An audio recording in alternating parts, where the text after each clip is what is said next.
So today's discussion is a continuation of political globalization. So here we will be discussing about global political structures and processes and the role nation states perform in a globalized world.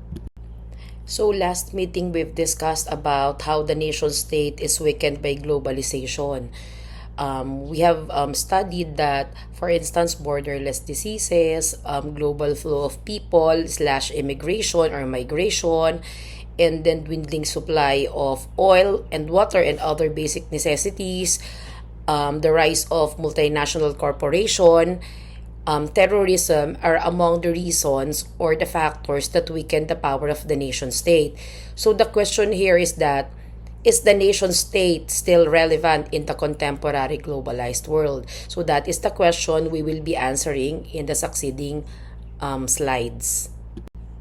The nation state is still a relevant actor in the contemporary period because the global vulnerabilities we've mentioned last time, such as borderless diseases, scarcity of major global resources such as oil, water, and food, terrorism, and the uncontrollable power of multinational corporations that threaten the local economy, all of this can be resolved through the collaborative efforts of nation states. So still, nation states are major players on the global stage because they retain at least some power in the face of globalization. For instance, a country experiences an economic crisis, global economic crisis. So it is still the nation state that will address that problem. For instance, it can give subsidies to affected industries, or it can provide loans that impose lower interest rates compared to other foreign direct investors in the country or something like that. And then, although nation states vary greatly in their efficacy in the face of globalization, meaning to say, the income group where that nation state belongs to can determine whether it is efficient enough to address global recession or inflation, or it depends on the administrative capacity of the nation state. So therefore, rumors of the demise of the nation state are greatly exaggerated. So even in advanced industrial societies, the role of the nation state is enduring and ever increasing. For instance, the global flow of people, we talked about it, and we learned that this weakens the power of the nation state. So for instance, Donald Trump in the United States, he gained national influence and support by declaring that immigration is threatening the nation, which is actually true because if there are undocumented migrants and a lot of immigrants from Asia in the United States, so local Americans in the United States might be competing with these immigrants and undocumented migrants in the occupation available in the market. So this is also true in Europe. United Kingdom, UK, is part of the European Union. So I have mentioned a while ago that if you are a member of the Union, there is this what we call Eurovisa. You can travel anywhere in the member states of the European Union without actually having to apply for a specific visa for that country. And also, you can use Eurodollar, wherein you can you no longer need to convert your currency to the local currency in that other member state. However, because of this condition, the problem in the UK is that a lot of people coming from the member states of the EU are moving to the United Kingdom to look for a job. So local citizens of UK had to compete with these local migrants. So exiting the European Union in 2016 is actually a way of the United Kingdom to protect its local citizens. So this is a move that clearly sought to strengthen the nation state in the age of growing Europeanization and globalization. So let me go back to the four major sources of collective insecurity that we discussed last time. So we have terrorism, economic globalization, and the rise to power of multinational corporations, and then also threat to national identity and the spread of global diseases. So we can say that the nation state is still a significant actor in addressing these threats. But what's ironic about it is that sometimes the nation state can exaggerate these threats. For instance, terrorism. In the Philippines, even if there is no threat of terrorism, so the government can say so as to increase the budget for the military, diba? And also, the demands of globalization sometimes are being used as a basis to make needed changes. For instance, in Australian society, allowing it to move away from protectionism. Ano ba yung protectionism? You tend to protect the local economy or the local industries. So, you move away from that. In the direction of neoliberalism. Ano ba yung neoliberalism? Lesser government control, lesser subsidies from the government, so lesser funding for social welfare or privatization of companies or industries that were formerly are being financed by the government. So kung makikita natin, nawawala dito in the Philippines. Halimbawa, dati kasi ang water system in Metro Manila ay run by the government, pero ang sinasabi kasi ng government ay mas magiging efficient at mas magiging of higher quality ang service ng patubig kung ito ay pa-privatize. Meaning to say, ayaw na ng government na mag-create ng additional jobs. So parang all the hassles of managing these industries ay nawala sa kamay ng government at privatize na niya. So medyo ang nakakatakot dito kung sasabihin ng government na pati mga higher educational institution ay dapat nang ma-privatize. So, ibig sabihin, paunti-unting babawasan ang budget for SUCs at darating ang time na konti nilang makakapag-aral. Pero, ang government, mababawasan ng kanyang expenditure for education. So, pwede kasing ganun ang gawin ng government na parang, okay, masyado na tayong maraming graduates ng education.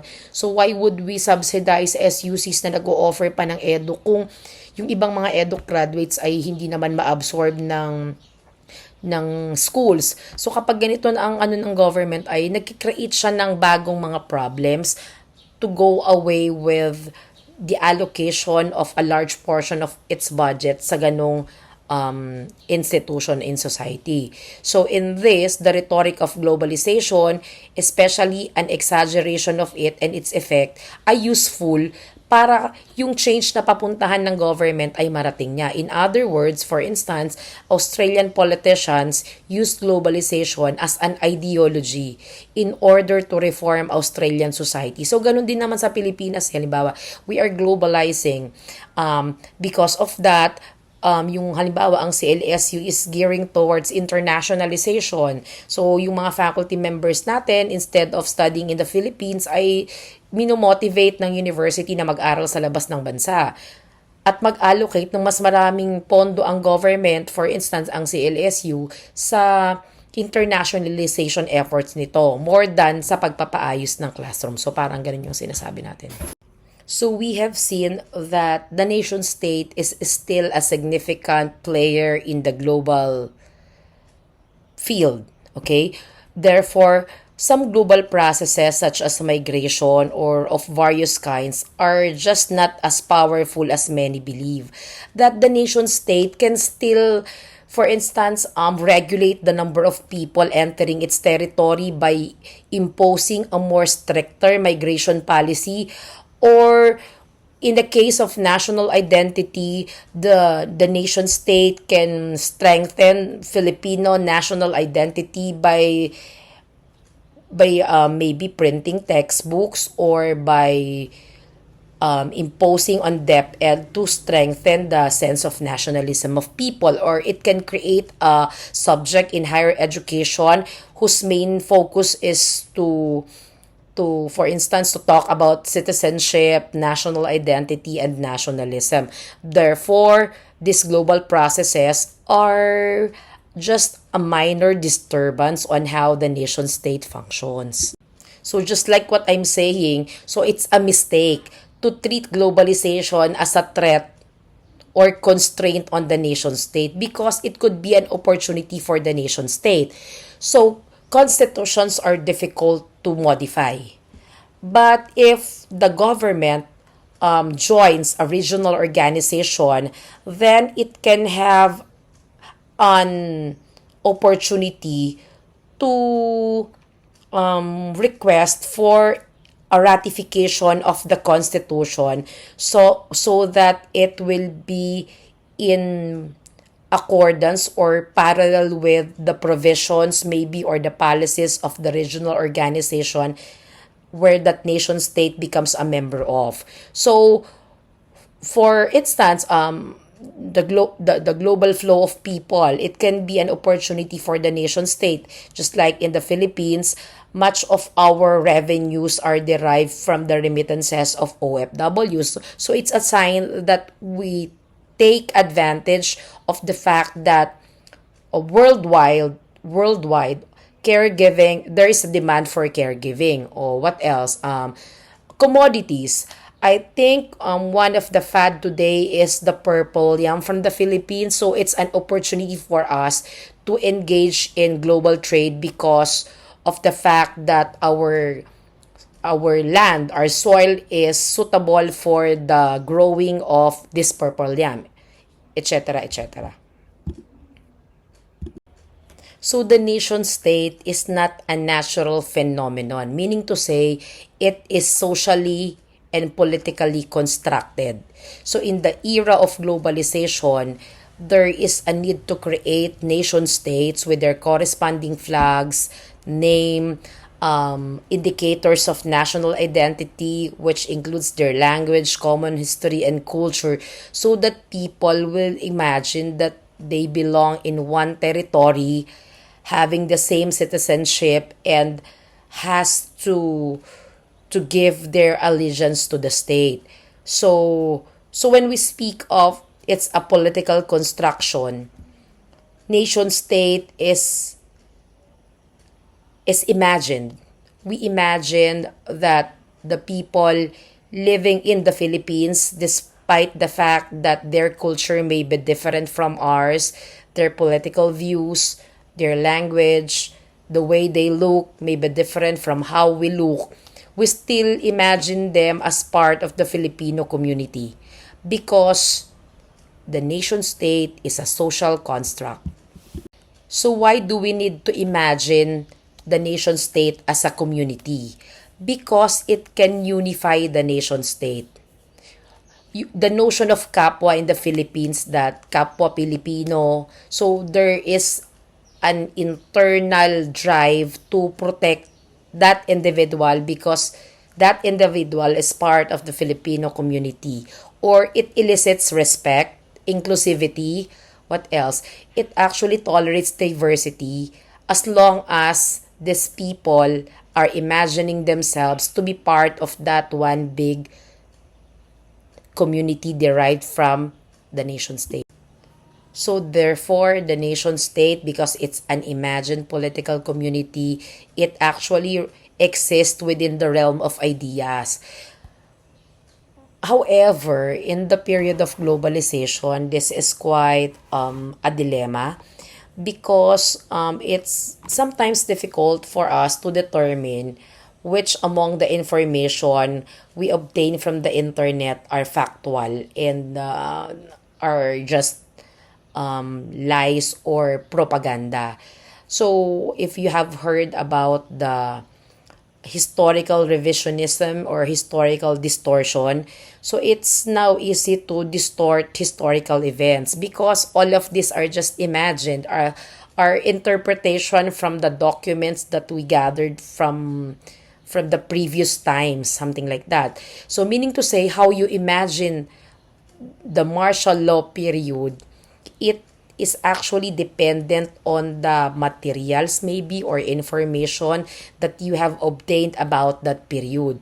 So the problem here is that because yeah, there are so many sources of truth, we have to be more careful and more critical in identifying whether the information we get from the internet are reflective of what really happened in the Philippines or reflective of the everyday life in the country.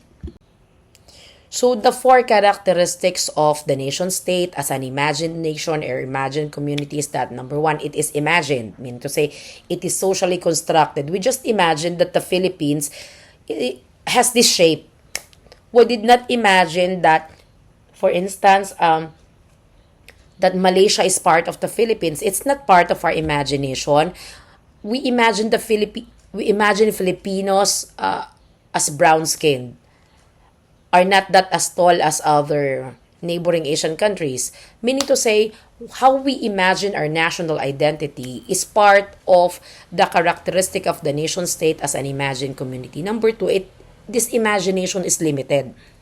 Meaning to say, you cannot accommodate all the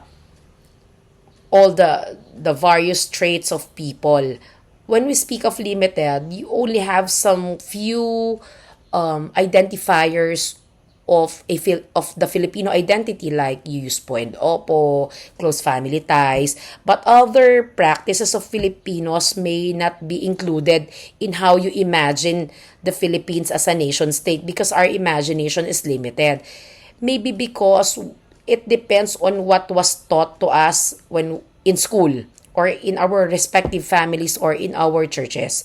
And number three, it is imagined to be sovereign, that the administration or maybe that the nation state has the sole political power over its territory. In reality, we have what we call neo-colonialism. Colonizers are no longer present in the country, but up until now, they still have a say on how we use our resources. And number four, it is imagined to be a community that people are happy interacting with each other, that they are not trolling each other in social media, that we are one, that are in our, for instance, in our religion, we only support one politician, or we only have one belief with regards to human rights, but in reality, our beliefs are conflicting. So all of these are just imagined.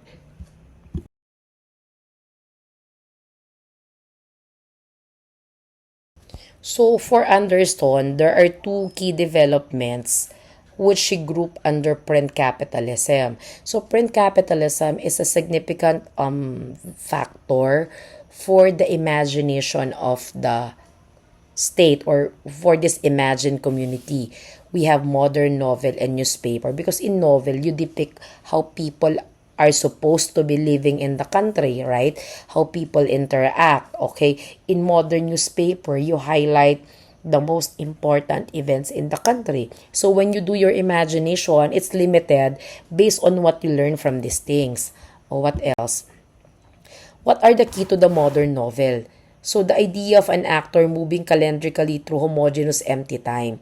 So a precise analog of the idea of the nation, which is also conceived as a solid community moving steadily down or up history. It's like homogeneous. It's like as if all are doing this. It's like as if all support this idea. So that's the idea of an imagined community. Like what the modern novel is actually illustrating. So in novel, we have a national imagination, right? There's a context eh. There's no such thing as art for art's sake. You cannot write something without any context. So in novel, you have a context. And that context, the idea is that it is reflective of the realities of that country. So have an imagination of the character, moving through the sociological landscape presented in them. So in the Philippines, we thought that mother-in-laws are always have an antagonistic relationship with the daughter-in-law because if you read the novel, if you read Filipino novels, it's always like that. It's like as if all the relationships are like that. This is what we mean here. Okay, next.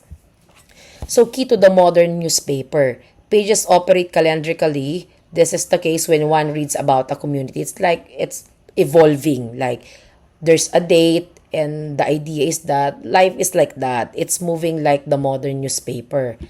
And also, there's a mass sale and distribution of novels and newspaper. It's critical to the rise of the imagined nation. Why? Because if what you see in the newspaper are news about massacre or um, for instance, if the government wants to highlight activism, it will highlight the riot between activists and the military. So what you see on the newspaper or in social media will shape how you look at the Philippines. So if you are living abroad and in the channel you are watching, you see, for instance, that the government is peaceful, helping the people, then that's your idea of how the government functions. So it may be different on how the people in the Philippines might be experiencing their day-to-day lives. Maybe their day-to-day lives is actually full of struggle, but you weren't able to see that because it was not highlighted in the social media or in newspaper. So it's produced in a limited number of print languages. So other people cannot understand what's happening because the language that is used is the language commonly spoken by people like Tagalog. So if you are a non-Tagalog speaker, you might not be able to understand what's written in the newspaper. So print capitalism, it helped give solidity and long-term continuity to the notion of the nation, because nation today, sometimes the headline is like that. It's like what's being written in the newspaper is the current event for that period. Okay. Also, as an imagined community, a much better reality than ever before. So results of the development far beyond print capitalism not dealt with by Anderson.